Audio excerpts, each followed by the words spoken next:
Hello दोस्तों, आप सबका स्वागत है एक बार फिर से एस्ट्रो गुरु चैनल पर। मैं आप सभी के लिए लेकर आया हूं टैरो विद कृष्ण में आज एक और सेशन। और आज का जो विषय है यह है माता सिद्धिदात्री का आपके लिए आशीर्वाद। जी हां, देवी दुर्गा के जो 9 स्वरूप हैं जिनकी नवरात्रों में 9 दिनों तक पूजा की जाती है, उसमें नवी देवी के रूप में यानी उनका जो नवा स्वरूप है, नवी मूर्ति है, वो है सिद्धिदात्री। 8 दिन की पूजा के उपरांत सिद्धियों को प्रदान करने के लिए ये प्रकट होती हैं, अपने भक्तों पर कृपा करती हैं, उनको सिद्धियां देती हैं। सिद्धियों का मतलब ज़रूरी नहीं है कि कोई एक ऐसी चीज़ मिल जाए जिसे इस्तेमाल करके वो एक तरह से जो सिद्धि के बारे में लोगों का मत है या जो लोग सोचते हैं कि कोई सिद्धि प्राप्त हो जाएगी तो उसका उपयोग करेंगे और उसके उपयोग से बहुत कुछ चीज़ों को अर्जित किया जा सकता है। तो ज़रूरी नहीं कि सिद्धियां वही हों। इनके द्वारा प्रदान की गई सिद्धियों में समाधि भी एक प्रकार की सिद्धि है, भक्ति भी एक प्रकार की सिद्धि है। तो ये सिद्धियों को प्रदान करती हैं, यानी कि सिद्धि का मतलब होता है एक पोजीशन को प्रदान करती हैं। सिद्धि का अर्थ है एक पोजीशन, एक स्पेसिफिक कैटेगरी में एक पोजीशन को प्रदान कर देना। तो ये इनका सबसे मेन रोल होता है। और आज इसी विषय पर रीडिंग है कि इनका क्या आशीर्वाद आपके ऊपर बना हुआ है और इनकी ओर से अगर कोई संदेश है तो वो क्या है। आज की रीडिंग के लिए 2 पाइल्स बनाई गई हैं जो आपकी स्क्रीन पर अब एक साथ दिखाई जा रही हैं। माता सिद्धिदात्री के लिए आज की जो पाइल्स हैं उसमें नारियल पाइल नंबर 1 और अक्षत पुष्प पाइल नंबर 2। तो दोनों पाइल्स के सिंबॉलिक्स आपकी स्क्रीन पर आपके सामने शो आउट किए जा रहे हैं। जो आपको ज़्यादा अच्छा लगे, जो एक फील सा देता हो, उसे अपनी पाइल मान लीजिए और उसी के अकॉर्डिंग आज की रीडिंग को देखिए। ये आपके साथ रेजोनेट करेगा। आप लोगों को बता दूं कि ये एक जनरल रीडिंग है, ये एक टाइमलेस रीडिंग भी है। तो जब से आप इसको देख रहे हैं ये वहीं से आपके साथ रेजोनेट करना शुरू करेगी। हर बार की तरह इस बार भी टाइम स्टैम्प्स को डिस्क्रिप्शन और कमेंट सेक्शन 2 जगहों पर पोस्ट कर दिया गया है। अपनी पाइल की रीडिंग पर डायरेक्टली पहुंचने के लिए आप टाइम स्टैम्प पर क्लिक करेंगे तो वीडियो फास्ट फॉरवर्ड हो जाएगा और आप डायरेक्टली अपनी पाइल की रीडिंग पर पहुंच जाएंगे। जो लोग मुझसे आज पहली बार जुड़े हैं उन सभी का एस्ट्रो गुरु चैनल पर मैं बहुत बहुत स्वागत करूँगा। आप सभी इस चैनल को सब्सक्राइब जरूर करिए, बेल आइकन प्रेस करिए, क्योंकि जब आप बेल आइकन प्रेस करते हैं तो नए वीडियोज़ की नोटिफिकेशन आपके फ़ोन पर आनी शुरू हो जाती हैं। और मेरे रेगुलर व्यूवर्स और सब्सक्राइबर्स, आप सभी के सहयोग और प्यार के लिए बहुत बहुत आभार। आगे बढ़ने से पहले आपको एक बार बता दूं कि मैं एक प्रोफेशनल एस्ट्रोलॉजर, एक प्रोफेशनल टैरो रीडर भी हूं। तो आपकी स्क्रीन पर ये नंबर जो आ रहा है इसके ऊपर आप संपर्क कर सकते हैं अगर आपको अपने लिए एक पर्सनल रीडिंग सेशन चाहिए। ये व्हाट्सएप नंबर है, तो इस पर आपको कॉल नहीं करना है, इस पर केवल मैसेज करिए। मैसेज के थ्रू सारी इन्फॉर्मेशन मेरी टीम मेंबर आपको प्रोवाइड करेगी और आपकी हेल्प करेगी मेरे साथ आपके सेशन को बुक करने के लिए। तो चलिए आज की रीडिंग को शुरू करते हैं और आपकी पाइल में मिलते हैं।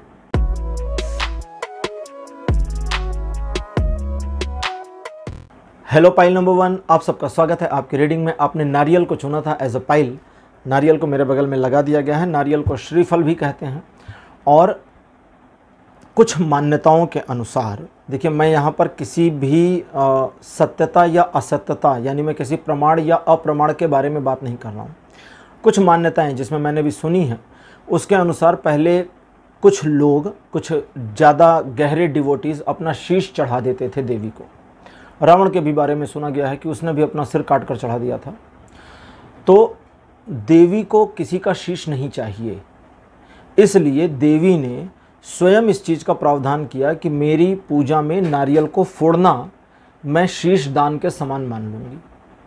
इससे ये भी पता चलता है कि उन्हें असल में किसी की बलि नहीं चाहिए। मेरा मानना जो है, मैं अपनी बात बता रहा हूँ, मैं कहीं का कुछ पढ़ा हुआ नहीं बता रहा हूँ, मैं कोई शास्त्रों की बात अभी नहीं कर रहा हूँ। करता हूँ शास्त्रों की बात भी, लेकिन अभी नहीं कर रहा हूँ। मेरा अपना मानना है कि देवी को किसी प्रकार की कोई बलि वगैरह नहीं चाहिए। जो लोग ऐसा करते हैं वो मेरे हिसाब से गलत करते हैं, ठीक है, क्योंकि वे सभी की माता हैं और माता को अपने बच्चों की बलि नहीं चाहिए होती है, ठीक।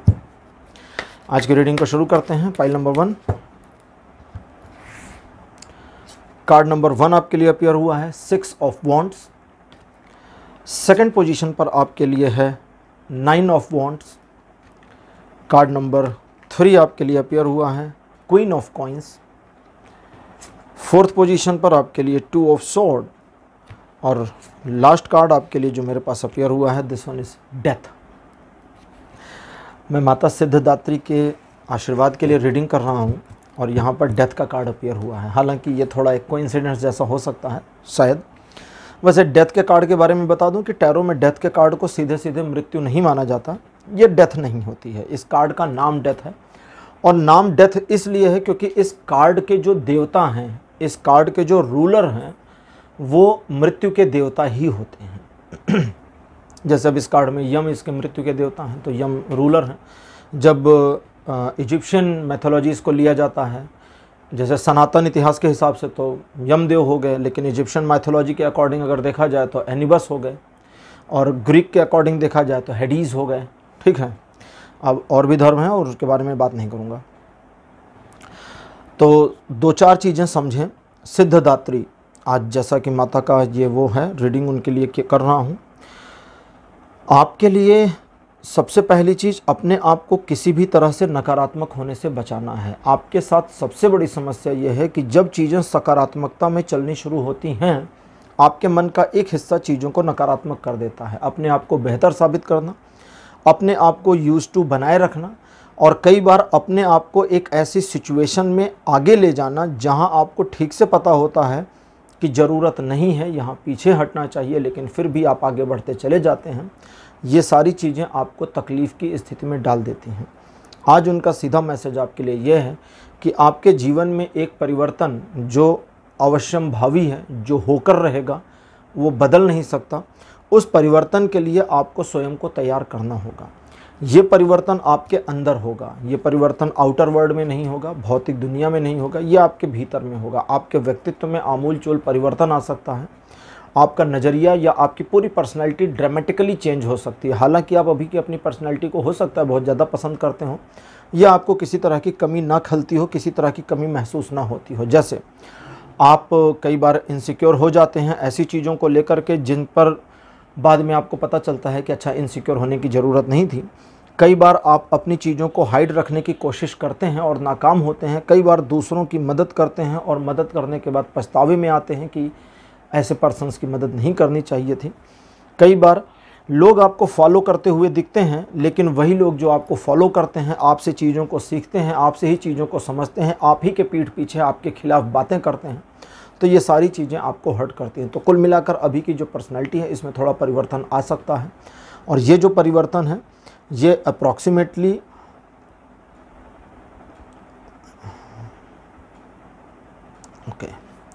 ये परिवर्तन अप्रॉक्सीमेटली 5 महीने में आ सकता है। इस परिवर्तन का आपको, जब ये परिवर्तन हो रहा होगा तो आपके पर्सनैलिटी में काफ़ी चेंजेस आ रहे होंगे। कई सारी पुरानी आदतें छूटेंगी, कई सारी नई आदतें लगेंगी, कई सारी ऐसी मेंटेलिटी, एक ऐसी मानसिक स्थिति आपकी होगी, कई विषयों पर ऐसी मानसिक स्थिति होगी जिस मानसिक स्थिति से परिवर्तन आपको बिल्कुल पसंद नहीं है। हो सकता है आप टीवी बहुत देखते हो, मूवीज़ बहुत देखते हो, यूट्यूब पर बहुत रहते हो, और अगले 5 महीने में आपके अंदर एक परिवर्तन आए कि इन चीज़ों से थोड़ा कम हो जाएं और कुछ क्रिएटिविटीज़ में अपने आप को लगा दें। जो भी होगा वो आपके लिए होगा, आपके अपने अंदर होगा और आपकी बेहतरी के लिए होगा। शुरुआत में वो चीज़ नहीं पसंद है, इसकी संभावना बहुत ज़्यादा है, लेकिन आगे आने वाले समय में धीरे धीरे आपको ये समझ में आना शुरू होगा कि ये अवश्यंभावी परिवर्तन आपके जीवन को निखारने के लिए आया है। ये एक तरह का पैटर्न रीसेट नहीं है। जैसे मैं कभी कभी पैटर्न रीसेट की बातें करता हूँ, तो ये पैटर्न रीसेट नहीं है। ये परिवर्तन आपके अपने व्यक्तित्व को, अपने सोच को बदलने के लिए माता की ओर से समझिए तो डाला जा रहा है। अभी मैंने बताया था ना पाइल्स के शुरू होने से पहले कि माता सिद्धिदात्री एक पोजीशन को देती हैं, सिद्धियों को देती हैं। का मतलब what is Siddhi? Siddhi means एक पोजीशन, एक ऐसी स्थिति को प्राप्त कर लेना जहां उस पॉइंट को, उस स्थिति को या उस पावर को इस्तेमाल कर पाना अपने बेहतरी के लिए।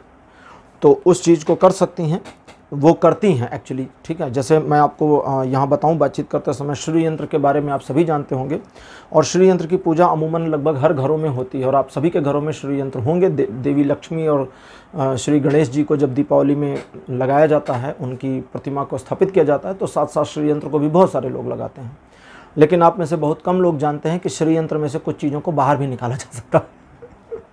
हाँ जी, श्री यंत्र के अंदर हाथ डाल करके चीज़ों को बाहर निकाला जा सकता है, लेकिन ये सिद्धियों के द्वारा ही संभव है। ऐसा नहीं है कि आप अपने घर वाले श्री यंत्र को पकड़ें और उसके अंदर हाथ डाल दें, नहीं जाएगा। वो एक तरह का पोर्टल है, एक्चुअली में पोर्टल है। जैसे अब इस पोर्टल को कैसे समझाऊं, जैसे वो डॉक्टर स्ट्रेंज वाला पोर्टल देखा है ना आपने, वो गोल गोल बनाते हैं और उसके अंदर से निकल जाते हैं, दूसरी तरफ चले जाते हैं। तो उस तरह का पोर्टल नहीं है कि वो गोल गोल बने और दूसरी तरफ की चीज़ें नज़र आ रही हों, हर एक को दिखाई दें, क्योंकि वो मूवी में तो दिखाते हैं सबको दिख रहा होता है।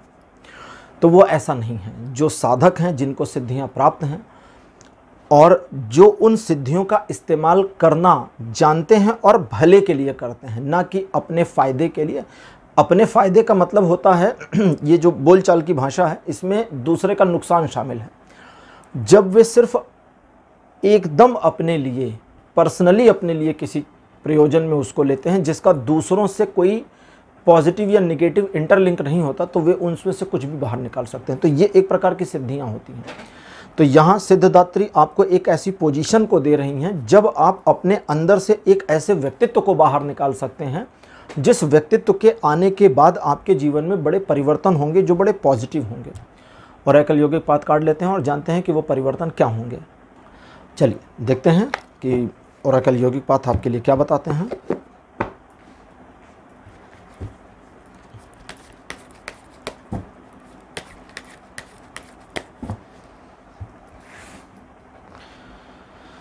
कार्ड नंबर 1 आपके लिए मेरे पास आया है भुवनेश्वरी। भुवनेश्वरी, माता भुवनेश्वरी 10 महाविद्या में से एक हैं।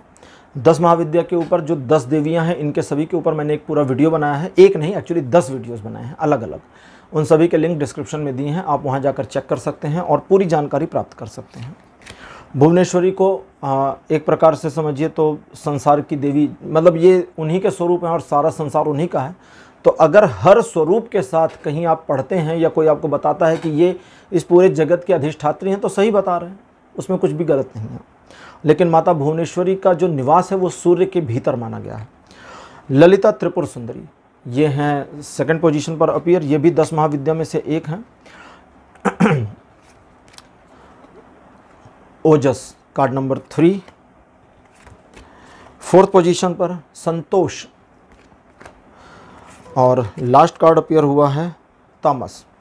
मेरे किसी एक व्यूअर ने संतोष शब्द का अर्थ इंग्लिश में क्या होगा वो लिखकर भेजा था, लेकिन वो डिस्क्रिप्शन थी, डेफिनेशन थी, ना कि मीनिंग थी। यानी मीनिंग का मतलब, वर्ड मीनिंग का मतलब अंग्रेजी का कोई सिंगल शब्द जो संतोष को रिप्लेस कर सके, लेकिन ऐसा कोई शब्द अंग्रेजी में है नहीं। संतोष का अर्थ होता है कि without any hesitation you feel a satisfaction, बिना किसी हेजिटेशन के आप संतुष्टि फील कर जाएं, कंप्रोमाइज़ नहीं, एक सेटिस्फैक्शन। अब यहाँ पर संतोष का मतलब सेटिस्फैक्शन भी नहीं होता। सेटिस्फैक्शन एक अलग चीज़ है, वो तो होता है जब आप अपने आप में एक ऐसी पोजीशन को एक्वायर कर लें जहाँ हर ओर से आप अपने आप को फुलफिल प्राप्त कर लें, कंप्लीट प्राप्त कर लें, ठीक है, संतुष्ट अपने आप को हो जाए। संतुष्ट और संतोष में अंतर है। संतोष का मतलब जो जितना है इतने में ही हम संतुष्ट हैं, इस क्राइटेरिया को हमने एडॉप्ट कर लिया और इसी में हम संतुष्टि प्राप्त कर रहे हैं। हमें पता है कि बाहर और चीज़ें हैं, लेकिन हमारा संतोष हमने इसमें बना लिया, तो ये संतोष है। अब आपको क्या चीज़ें मिलेंगी वो समझे। सबसे पहला तो एक वदरहस्त आपको मिलता है रेगुलर लाइफ टाइम के लिए। वदरहस्त का मतलब माता का अभय मुद्रा में, यानी आपको आशीर्वाद देने की मुद्रा में उठा हुआ हाथ। जैसे आपने वो देखा होगा ना कि माता का हाथ ऐसे उठा होता है, तो उसे हम वदरहस्त कहते हैं, या अभय मुद्रा में उठे हुए हाथ को अभय मुद्रा कहते हैं। कि अब आपको डरने की ज़रूरत नहीं है, उनका साथ आपके साथ बना हुआ है लगातार। इस साथ में 2-4 चीज़ें आपको ठीक करनी है। अभी यहाँ से मैं पहले इधर आ जाता हूँ, फिर वापस इधर जाऊँगा। ठीक क्या करनी है? जब ये परिवर्तन हो जाएं, और अगर, अब यहाँ पर कंडीशन नहीं दे रहा हूँ, ना मैं रिस्ट्रिक्शन दे रहा हूँ कि ये करना ही है, अगर इफ़ की कंडीशन है, अगर आपको अंदर से इंट्यूशन आ जाता है कि फला चीज़ों को अपने खाने पीने में हटा देना चाहिए। मैं यहाँ किसी चीज़ का नाम नहीं ले रहा, मैं सोचा था लूँगा, लेकिन ये मना करता है, कहता है नहीं कुछ नहीं कहना है। फला चीज़, अगर इंट्यूशन आता है कि आलू हटा देना है तो आलू हटा दीजिए, नॉनवेज हटाना है नॉनवेज हटा दीजिए, एग्स नहीं खाने नॉनवेज नहीं खाना तो दोनों को हटा दीजिए। अगर अंदर से इंट्यूशन आता है कि अब कोल्ड ड्रिंक मत पीना तो वो बंद कर दीजिए। मुझे नहीं पता क्या इंट्यूशन आपको आएगा। जब ये परिवर्तन आएगा तो अंदर से एक फीलिंग आएगी कि इस एक भोज्य पदार्थ को या इन 2-4-5 चीज़ों को मुझे अपने जीवन से साइड लाइन कर देना चाहिए, तो उन चीज़ों को करिएगा। वो करने का फ़ायदा आपको क्या होगा? आपके अंदर तमस गुण का घटना शुरू हो जाएगा, और तमस गुण का जितना घटना शुरू हो जाएगा आपकी शाइन का उतना बढ़ना शुरू हो जाएगा। हीरे की कीमत बहुत ज़्यादा होती है, सबको पता है। छोटा सा हीरा लाखों में करोड़ों में हो सकता है, और उतने ही साइज का, हीरे के ही साइज के कोयले की कीमत 2 पैसे भी नहीं हो सकती, बेकार, यूजलेस। लेकिन अगर आप नहीं जानते तो ये भी जानें कि कोयला ही लाखों सालों में इस पृथ्वी के दबाव की वजह से हीरे में कन्वर्ट हो जाता है। दोनों का जो मूल पदार्थ है वो कार्बन ही है, दोनों ही कार्बन के पदार्थ हैं। कोयला ही हीरा बनता है, इसीलिए कहावत होती है ना कि कोयले को हीरा बनाना है, उसके पीछे का रीज़न ये है। तो आपके अंदर के उस हीरे को बाहर आने के लिए तमस गुण के घटने की ज़रूरत होगी, लेकिन उसको इंटेंशनली नहीं घटाना है, वो देवी आपको गाइड करेंगे और उनके अकॉर्डिंग उसे घटाना है। जब आप उस गुण को घटाना शुरू कर देंगे तो अपने अंदर संतोष का भाव उत्पन्न होगा। आपकी जो क्राइटेरिया है या आपका अपना जो एक हर व्यक्ति के जीवन का एक दायरा होता है, एक तरह से कहते हैं उसको कि ये हमारा अपना पर्सनल संसार है। कहते हैं ना घर संसार होता है सबका, तो ऐसे ही तो जो आपका अपना पर्सनल संसार है, जो आपकी पर्सनल क्राइटेरिया या रेंज है, उसमें ही आपको संतुष्टि का प्राप्त होना हो जाएगा। एकदम से मोह या लोभ भंग हो जाएगा, रहेगा ही नहीं।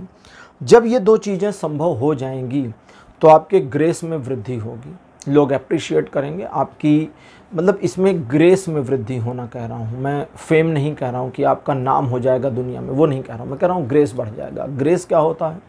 दोनों में अंतर होता है। हो सकता है किसी व्यक्ति का नाम बहुत हो लेकिन सम्मान न हो।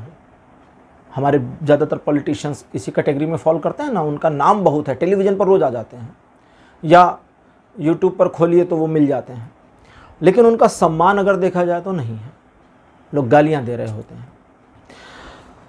तो एक प्रकार का ग्रेस बनना, ग्रेस बनने का मतलब सम्मान की प्राप्ति का होना। तो यहाँ पर जो वो सम्मान होगा वो अक्षुण होगा, हटेगा नहीं, घटेगा नहीं, लेकिन वो सम्मान सीमित होगा, कुछ लोगों के द्वारा प्राप्त होगा। ऐसा नहीं पूरी दुनिया देने लगे आपको। अब अगली चीज़ जो सबसे लास्ट में पाइल नंबर 1 आपके लिए है कि आपके जीवन में जो परिवर्तन आएगा उसके प्रति आने वाले भविष्य में पहली चीज़ तो ये फ़ायदे क्या परिवर्तन है, और जो पर्सनालिटी चेंजेस आपके अंदर होंगे वो आपके अंदर के व्यक्तित्व को और निखार कर बाहर लाएंगे, वो बता दिया है।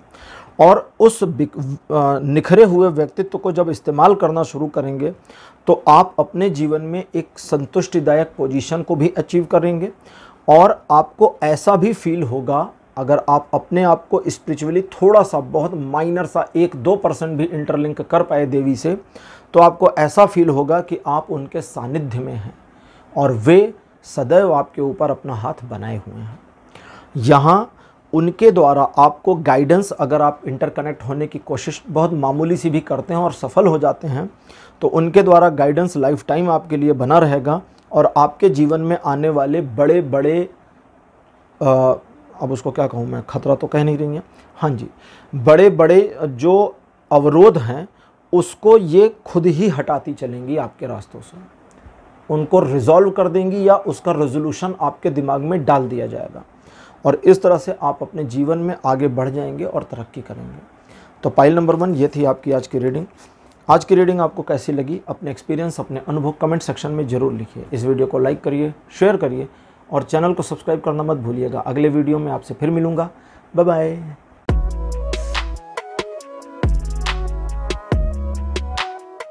हेलो पाइल नंबर 2, आप सबका स्वागत है। आपकी रीडिंग में आपने अक्षत पुष्प चुने थे, मेरे बगल में लगा दिया गया है। अक्षत पुष्प के बारे में आपको बताऊं, पुष्प तो सभी जानते हैं, देवी देवताओं को चढ़ाए जाते हैं। अक्षत का विशेष महत्व है पूजा पाठ में। अक्षत चावल को कहते हैं और चावल बहुत शुभ माने जाते हैं क्योंकि इसे देवताओं के हविष्य के रूप में जाना जाता है। तो चलिए शुरू करते हैं आज की रीडिंग को।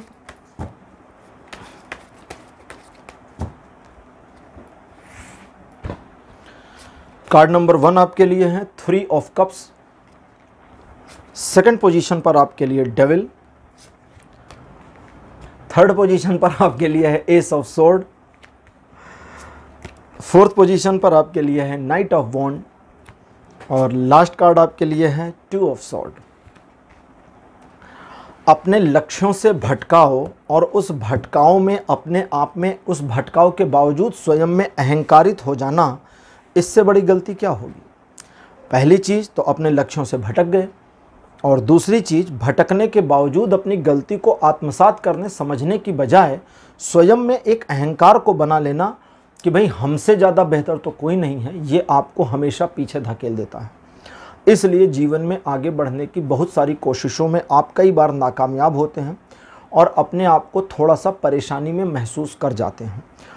देवी का जो सीधा संदेश आपके लिए वो है कि स्वयं को साधिए, और अगर आप स्वयं को नहीं साध पाएंगे तो कुछ भी साधने की स्थिति बन नहीं पाएगी। खुद को साधिए, खुद को फोकस करिए, खुद को मैनेज कर लीजिए।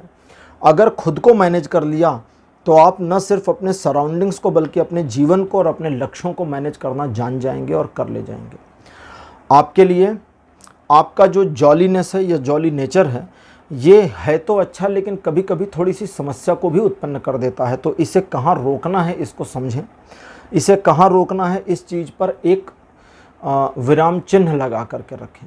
कभी कभी कुछ मामलों में चीज़ों को छोड़ दीजिए और उन चीज़ों को छोड़िए इस तरह से जहाँ ज़रूरत नहीं है आपके बोलने की या आपके इंटरफियर करने की, वहाँ से खुद को हटाना है। देवी का जो सीधा संदेश आपके लिए वो है कि आप अपने आप पर फोकस करें और अपने आप के जीवन को बेहतर करने का प्रयास करें, बाकी किसी के नहीं। अगर आप एक परिवार के मुखिया हैं तो आप सिर्फ अपनी ज़िंदगी को बेहतर करने का प्लान करें। अगर पिछले काफ़ी समय से आप परिवार में जो चाह रहे हैं वो नहीं हो पा रहा है, या जिस तरह से परिवार को चलाना चाहते हैं, या जो अर्निंग करना चाहते हैं, व्यापार नहीं चल रहा, जॉब नहीं सही चल रही, व्हाटएवर कुछ भी है, तो देवी का कहना है कि भूल जाओ सबको, कि मम्मी के लिए करना है, कि पापा के लिए, कि बिटिया के लिए, कि बेटे के लिए, कि पत्नी के लिए, कि भाई के लिए, कुछ नहीं, सिर्फ अपने लिए करो। सिर्फ खुद पर फोकस कर दो कि मुझे ये चीज़ों को मेरे लिए मैनेज करना है, क्योंकि मुझे मेरी चीज़ें मेरे लिए सही चाहिए। If somebody want to be a good in anything, तो उसको खुद को ही गुड बनाना पड़ेगा ना, अपने लिए। अगर कोई किसी के लिए करे, ठीक है, अगर कोई किसी के लिए करना चाहे कि मैं फला के लिए, मेरे इनके लिए, मेरे प्यार के लिए, इसके लिए या उसके लिए ये अचीवमेंट हासिल करना चाहूँगा, तो वो चीज़ एक प्रेशर को क्रिएट करती है, और वो जो प्रेशर है वो निगेटिव वाइब्रेशंस को जनरेट करता है, और जब निगेटिव वाइब्रेशन जनरेट होती है तो आपका हर एफर्ट बेकार हो जाता है। तो इसलिए अपने बारे में सोचिए और अपने आप को आगे बढ़ाइए। अब जैसे मान लीजिए आप परिवार के मुखिया हैं, आपने अपने बारे में सोचा और अपने आप को सफल करने का प्लान कर लिया। मेरी रीडिंग को देखने के बाद में माता जी का जैसा संदेश आपके लिए आया है। अब अगर आपके जीवन में चीज़ें बेहतर होने लगें, आप स्टेबल हो जाएं, आपकी अर्निंग बढ़ जाए, तो उसका बेनिफिट फैमिली को तो ऑटोमेटिकली मिल जाएगा। लेकिन फैमिली के लिए करना है, ये प्रेशर जाता रहेगा, ये प्रेशर के जाने का बेनिफिट आपको मिलना शुरू हो जाएगा। ठीक है, मैं यहाँ पर डिसलॉयल्टी की बात नहीं कर रहा हूँ कि फैमिली के साथ डिसलॉयल हो जाइए, वो नहीं कह रहा हूँ। मैं कह रहा हूँ बस अपने आप को फोकस में ले आइए। जब आप अपने आप को फोकस में ले आते हैं तो आपकी एनर्जी पॉजिटिव हो जाती है, और एक पॉजिटिव एनर्जी का जो ऑरा है वो एक नेगेटिव एनर्जी के ऑरा से बहुत हद तक अलग हो जाता है और आपको चीज़ें अचीव करने में हेल्प करता है। ओरेकल योगिक पाथ से पहला कार्ड आपके लिए है आत्मन। सेकंड पोजीशन पर आपके लिए है माता राधा। थर्ड पोजीशन पर आपके लिए माता सरस्वती। कार्ड नंबर 4 आपके लिए अपीयर हुआ है सहस्रार। और आपके लिए आखिरी कार्ड लास्ट में आए हैं माता ललिता त्रिपुर सुंदरी। तो सबसे पहले कुछ चीज़ों को समझें। आपका अपने आप में केंद्रित होना ही सबसे ज़्यादा इम्पॉर्टेंट है। किसी महापुरुष ने कहा था कि ये पूरी दुनिया सत्य को तो जानना चाहती है, लेकिन सच ये है कि सत्य मतलब परम ज्ञान, कि उस सत्य को या उस परम ज्ञान को या उस परमात्मा को केवल अकेले लोगों ने जाना है, भीड़ ने कभी नहीं जाना, भीड़ ने नहीं जाना। एक ऋषि या एक गुरु के हजारों शिष्य हो सकते हैं, लेकिन उसमें से कोई पहुंच पाता है उस पॉइंट पर। सारे नहीं पहुंचते कि सारों को मिल जाए, ऐसा नहीं होता है। तो वो इसी वजह से होता है क्योंकि लोग अपने अंदर ही झांकना बंद कर देते हैं। ईश्वर को बाहर खोजिएगा तो नहीं मिलेगा, ईश्वर को भीतर खोजना है। अब इस वाले इस लाइन से कई बार लोग कहते हैं फिर हमें मूर्तियों की ज़रूरत क्या है, हमें फिर मंदिरों की ज़रूरत क्या है। तो उसकी भी ज़रूरत है आपको, और उसकी ज़रूरत ये है कि अगर आपको ये नहीं पता होगा कि पाना किसे है, हम अचीव क्या करने जा रहे हैं, तो अचीव क्या रहिएगा, क्या हासिल क्या करिएगा। कई धर्म कहते हैं ईश्वर का कोई रूप नहीं, और ऐसे धर्म के लोगों से कभी कभी मेरी बातचीत हो जाती है तो मैं उनसे पूछता हूँ कि चलो ठीक है, किसी ने कहा ईश्वर का कोई रूप नहीं, कोई आकार नहीं, कोई प्रकार नहीं, और उनकी बात को फॉलो करते चले आए, और सालों बीत गए, सैकड़ों साल बीत गए, आज अगर ईश्वर सोचें कि मैं अब एक फॉर्म में आ जाता हूँ, तो फिर कर क्या लोगे सारे लोग मिलकर? अगर वो बोले नहीं ईश्वर आ ही नहीं सकते, कोई थे कह रहे थे नहीं ईश्वर आ ही नहीं सकते, क्योंकि वे ईश्वर हैं, वे गॉड हैं, वे XYZ हैं, जो भी उन्होंने कहा, और वे किसी फॉर्म में नहीं आ सकते, वो फॉर्मलेस हैं। मैंने कहा मतलब आप ईश्वर के ऊपर एक प्रतिबंध लगा रहे हैं कि भाई साहब फॉर्म में मत आना, किसी फॉर्म में मत आना, किसी स्वरूप में मत आना, वरना फिर हमारी तो कच्ची हो जाएगी आपसे, कट्टी। ठीक, बोले नहीं हम ऐसा थोड़ी करें। मैंने कहा तो आप ऐसे ही रहो, आप करो ना, वो तो फॉर्म में नहीं है। इतने सालों के बाद वो सोच सकते हैं ना कि अच्छा चलो मैं फॉर्म में आ जाता हूँ, एक फॉर्म ले लेते हैं, एक स्वरूप ले लेता हूँ अपने आप को। दुनिया को मैंने इतने स्वरूप दिए, पृथ्वी बनाई, पहाड़ बनाए, इंसान बनाए, जानवर बनाए, सबका एक स्वरूप है, मेरा भी होना चाहिए, चलो मैं एक स्वरूप में आ जाता हूँ। फिर कर क्या लोगे? कोई जवाब नहीं था, क्योंकि इंसान ईश्वर को भी क्राइटेरियाज में बांध देता है। लोग कहते हैं कि सनातन धर्म में इतने सारे ईश्वर क्यों हैं, एक से काम क्यों नहीं चलता? इस पर मैं कभी अपने चैनल पे, जो दूसरा मेरा चैनल, उस पर डिटेल में बताऊंगा चीज़ों को। मेरे दूसरे चैनल को अगर आप लोगों ने सब्सक्राइब नहीं किया तो उसको कर लीजिए, उस पर बहुत अच्छी अच्छी चीज़ें रहती हैं। उस पर उपनिषद भी डाल रहा हूँ, बहुत सारी सनातन धर्म की कथाएँ भी डाल रहा हूँ। अच्छा, तो हम बात कर रहे थे कि सनातन में इतने सारे ईश्वर क्यों हैं। इसकी छोटी सी बात आपको बता देता हूँ। आप अपनी चॉइस के ईश्वर को चूज करके उनकी साधना और आराधना कर सकते हैं, क्योंकि हो सकता है आपको ये तरीका ना पसंद आए। जिसको एक बार एक प्रवक्ता हैं, एक राजनीतिक दल के प्रवक्ता हैं, लेकिन बड़े ज्ञानी हैं, उन्होंने कहा था कि आइसक्रीम तो 50 तरह की चाहिए, लेकिन ऊपर वाला एक तरह का। कपड़े तो मल्टीपल चाहिए, अलग अलग रंग, अलग अलग डिज़ाइन के, लेकिन भगवान एक तरह का होना चाहिए। क्यों भैया? वो अलग अलग क्यों नहीं हो सकते? जो रूपों से परे है उसके विभिन्न रूप क्यों नहीं हो सकते? वो तो रूपों से परे है, उसके तो इतने रूप हो सकते हैं कि आप सोच ना सकें। इसीलिए सनातन कहता है हरि अनंत, हरि कथा अनंता। हरि तो अनंत हैं, उनकी अनंतता का कहीं कोई अंत नहीं है। वे अनंत का मतलब इन्फिनिट हैं। और गीता में अर्जुन भी कहता है आप तो मुझे इन्फिनिट नजर आते हैं, कोई और छोर नहीं दिखता आपका।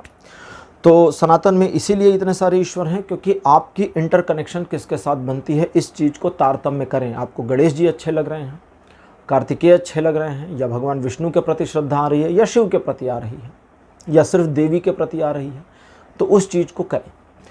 और अगर किसी भी फॉर्म में ईश्वर के प्रति श्रद्धा नहीं आ रही, तो भी सनातन में इसके लिए भी जगह दी गई है।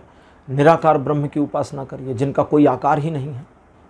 और अगर आप कहते हैं कि जी निराकार का भी एक आकार चाहिए, तो फिर शिवलिंग की उपासना करिए, निराकार का एक आकार वो भी है। तो सारी चीज़ें हैं, बस आपको आगे बढ़ना है। तो जब आप अंदर अपने मुड़ते हैं और अपने अंदर स्वयं को आत्मसात करते हैं, तो आपका इंटरकनेक्शन खुद से होता है। और जब आप इंटरकनेक्ट होते हैं खुद से, तो आप इंटरकनेक्ट होते हैं देवी से। आपके अंदर ज्ञान का एक प्रकाश जलना शुरू हो सकता है। यहाँ ऐसा नहीं हो जाएगा, जलना शुरू हो सकता है प्रकाश, लेकिन उस प्रकाश का जलना ये आपके ऊपर डिपेंड करेगा कि आप स्पिरिचुअली कितना खुद को मोड़ते हैं। लेकिन फिर भी मटेरियलिस्टिकली, भौतिक रूप में, और अपने आप को आगे सक्सीड करने के लिए आपका स्वयं को भीतर की ओर मोड़ना, और अपने आप को सिर्फ अपने फ़ायदे के लिए या अपने काम के प्रति संलग्नता और एक प्रकार से कहें तो ध्यान को, फोकस को बनाए रखकर आगे बढ़ना आपको उस मुकाम तक पहुंचा सकता है जो अभी सिर्फ आपके लिए एक सपने जैसा है। और उस मुकाम तक पहुंचने में ललिता त्रिपुर सुंदरी आपकी मदद करती हैं। कैसे करती हैं? अब माता आपकी मदद कैसे करती हैं वो भी थोड़ा सा समझ लें। माता आपकी वैसी ही मदद करती हैं जैसी माँ अपने बच्चों की करती है।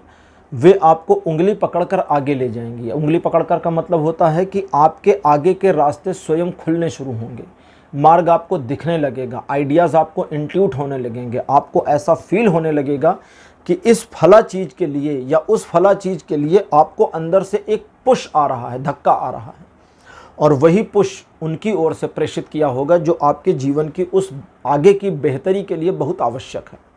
तो उस चीज़ के लिए अपने आप को आगे बढ़ाएं। कई बार कई मामलों में आपके साथ ये भी हो सकता है कि आपकी बुद्धिमत्ता का जो दायरा है वो थोड़ा इंक्रीज़ हो जाए, बढ़ जाए, और आपके सोचने के तौर तरीके और नज़रिए में एक व्यापकता का फ़र्क आ जाए। सिर्फ फ़र्क नहीं आएगा, व्यापकता का फ़र्क आ जाएगा। आपका way of thinking, way of lookingness ये थोड़ा ब्रॉड लेवल पर आ जाएगा। और जब ये ब्रॉड लेवल पर आ जाएगा तब आप करेंगे तो अपने लिए, लेकिन उसका जो फ़ायदा मिलना है या उसमें इन्वॉल्वमेंट लेनी है दूसरों को, वो भी संभव हो जाएगा और लोग आपका एक तरीके से आपसे लाभ उठा सकते हैं बिना आपको नुकसान पहुंचाए हुए। लेकिन इस पूरे मामले में अपने आप को अपनी ऊर्जा के प्रति सजग रखना। अब कौन सी ऊर्जा? वो ऊर्जा जो आपको पॉजिटिव भी मोड़नी है और निगेटिव भी मोड़नी है सिचुएशन के हिसाब से। यहाँ ये नहीं कहती देवी कि आप निगेटिव नहीं मुड़ सकते हैं, उस ऊर्जा को लेकर नकारात्मकता में मुड़ सकते हैं, लेकिन उस नकारात्मकता में होश रहना चाहिए, होश रहना चाहिए। ठीक है, जैसे माता का एक स्वरूप है कालरात्रि, उसके बारे में मैंने बताया था कि शुंभ निशुंभ को मारने के लिए उनको देख करके माता श्यामल रूप में आ गई। श्यामल मतलब उनका जो रंग था वो डार्क होने लगा, और उस डार्क रूप में आकर के उनका गुस्सा तेज होने लगा, तो वो एक विभत्स स्वरूप सामने आ गया जो कालरात्रि कहलाया। तो वो उन्होंने खुद को उस तरह से ट्रांसफॉर्म कर लिया। तो वो ट्रांसफॉर्मेशन आपकी पॉसिबल है, आपको उस तरह से नहीं होना है। आपकी ट्रांसफॉर्मेशन इस तरह की पॉसिबल है कि आप थोड़ा ब्रॉड वे में चले जाएंगे, सोचने में, समझने में और चीज़ों को ऑब्जर्व करने में, और यही सब चीज़ें आपके जीवन को बेहतर बना सकती हैं, आगे ले जा सकती हैं। देवी के प्रति अपनी श्रद्धा को बनाए रखें, अपने काम से काम रखें। आखिरी चीज़ है ये, अब क्लोज करते करते बता रहा हूँ, अपने काम से काम बनाए रखें और दूसरों के मामलों से खुद को ज़्यादा इंटरफियर करने से रोकें। तो पाइल नंबर 2 ये थी आपकी आज की रीडिंग। आज की रीडिंग आपको कैसी लगी? अपने एक्सपीरियंस, अपने अनुभव कमेंट सेक्शन में ज़रूर लिखिएगा। इस वीडियो को लाइक करिए, शेयर करिए और चैनल को सब्सक्राइब करना मत भूलिएगा। अगले वीडियो में आपसे फिर मिलूँगा। Bye bye.